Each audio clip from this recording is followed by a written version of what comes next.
Listen to the story of Jemima Puddle-Duck, who was annoyed because the farmer's wife would not let her hatch her own eggs. Her sister-in-law, Mrs. Rebecca Puddle-Duck, was perfectly willing to leave the hatching to someone else.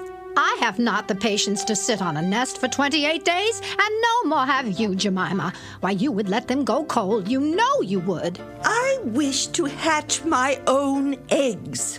I will hatch them all by myself. I know I can do it, and I can do a wonderful job at that.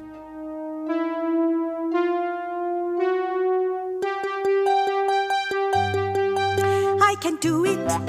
Yes, I'm ready to begin. I can do it. I'm on needles and pins. To think that someone else would dare to take my job, it's so senseless to believe that they could. I can do it. I can do it. You have to care a lot. Your job is what you've got, and important for the doing. I can do it. I can do it oh so well, and anyone I'll tell, don't get someone else. I can do it. I can do it oh so well. When I set my mind, the merry bells will knell when this duck is in the dell. I can do it. I can do it if I try. I can do it. And on the farm of Phi, if you think you can, then you know you can. I know I can. I can do it. I can do it. I can do it.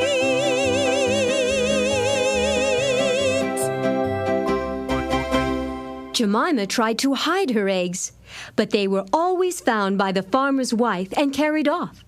Jemima Puddle-Duck became quite desperate. I know what I'll do. I'll make a nest quite away from the farm so I can lay my eggs in peace. She set off on a fine spring afternoon along the cart road that leads over the hill.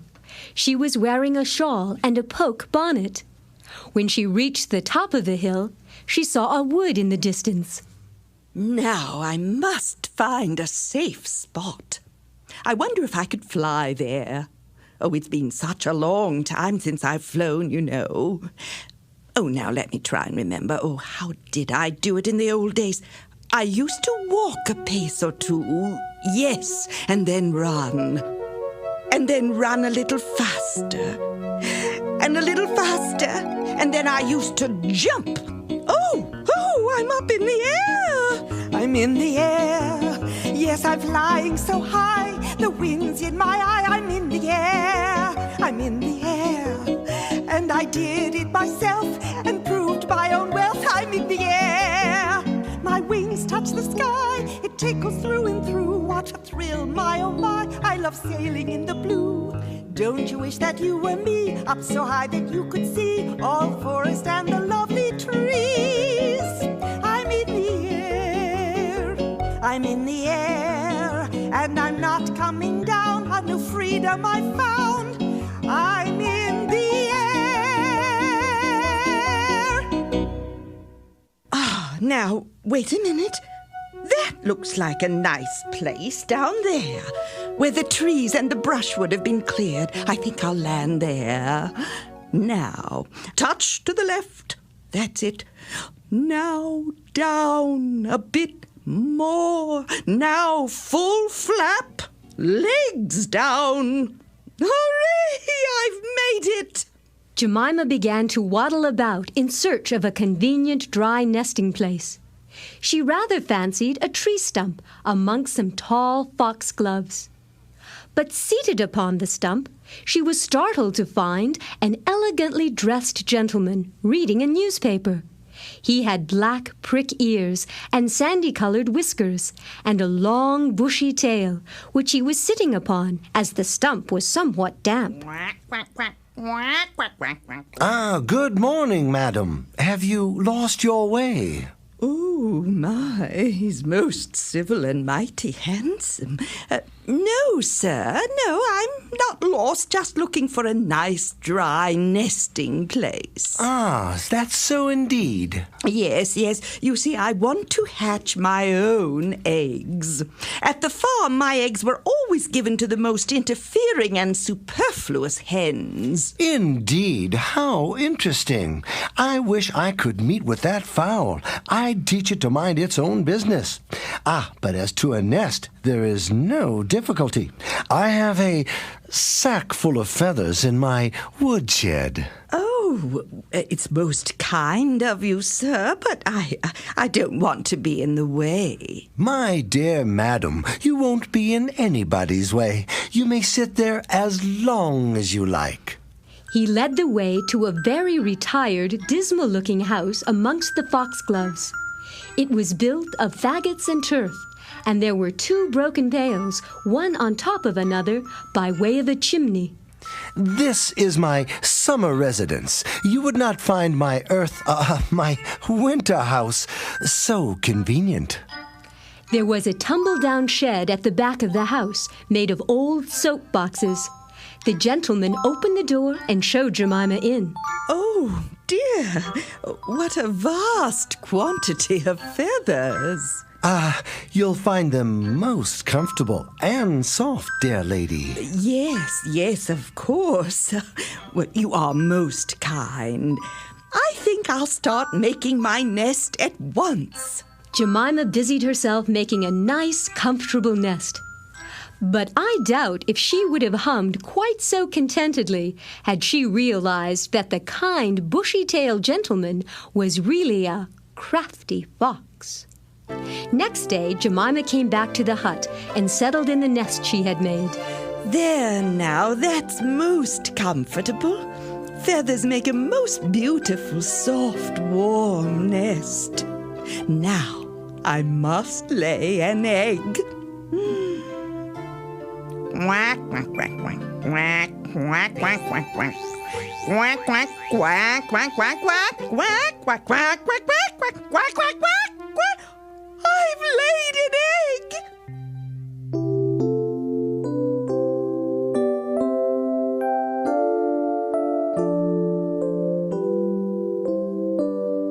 I'm a mother, oh what joy, what a proud thing to be. I'm a mother, just look what is under me. What an egg, I'll tell the world. Whether it's a boy or it's a girl, my egg is smooth and round. Oh, what happiness I have found. I'm a mother, oh what fun, the best, that's a fact. I'm a mother.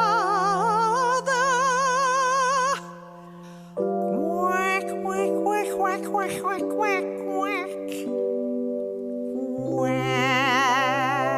Quack. Jemima came every afternoon. She laid 9 eggs in the nest. They were greeny white and very large. Dear lady, they are magnificent. Let's see. 1, 2, 3, 4, 5, 6, 7, 8, 9. You must be very proud. Oh, well, I must say I am rather pleased. I mean, it's not everyone who can do it, is it? Indeed not. I shall start to sit, as we call it, tomorrow. And I'll bring a bag of corn with me so that I need never leave my nest until the eggs are hatched. They might catch cold, you see. Madam, I beg you not to trouble yourself. I will provide oats, but before you commence your tedious sitting, I intend to give you a treat. Let us have a dinner party, all to ourselves.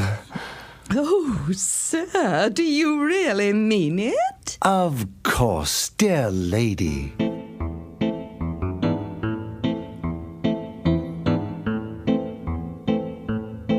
We're in for a treat, That I know is true. We're in for a treat, and she hasn't got a clue. What?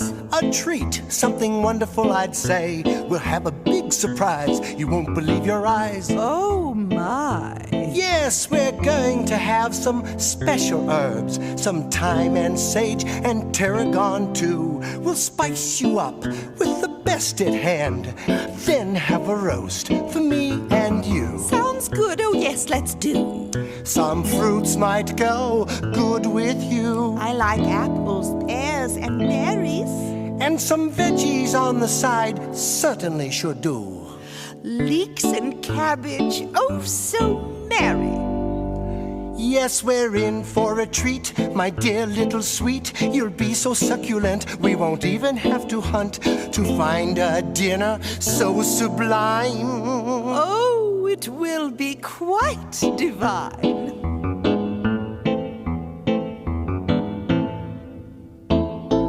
May I ask you to bring some herbs from the farmer's garden? Just sage and thyme and parsley and 2 onions, perhaps.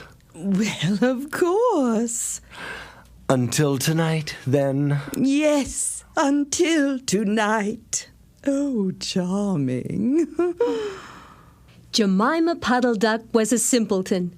Not even the mention of sage and onions made her suspicious. She went round the farm garden, nibbling off snippets of all the different sorts of herbs that are used for stuffing roast duck.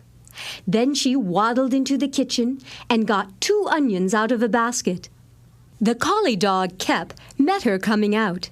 She told him the whole story. The collie listened with his wise head on one side.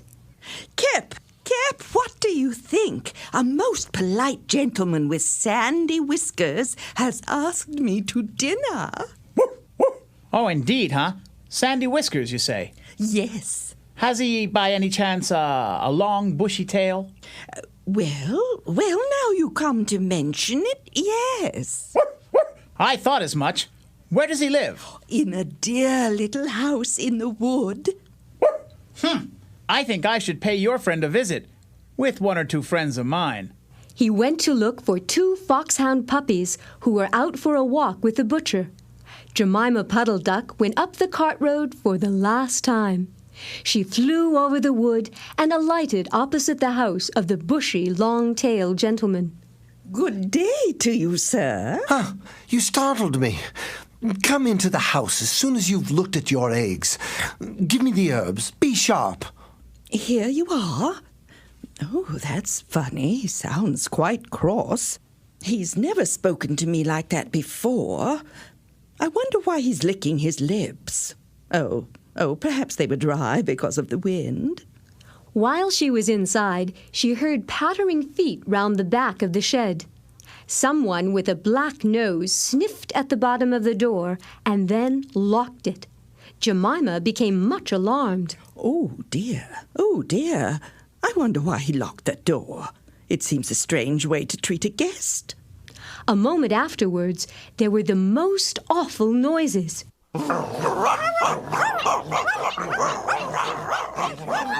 Presently, Kep, the collie, opened the shed and let out Jemima Puddle-Duck. Oh, thank you, Kep.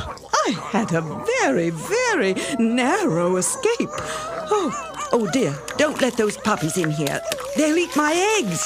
Oh, keep out. Get away, you naughty puppies. Oh, leave my eggs alone. Oh dear. Oh, they're gobbling up my eggs.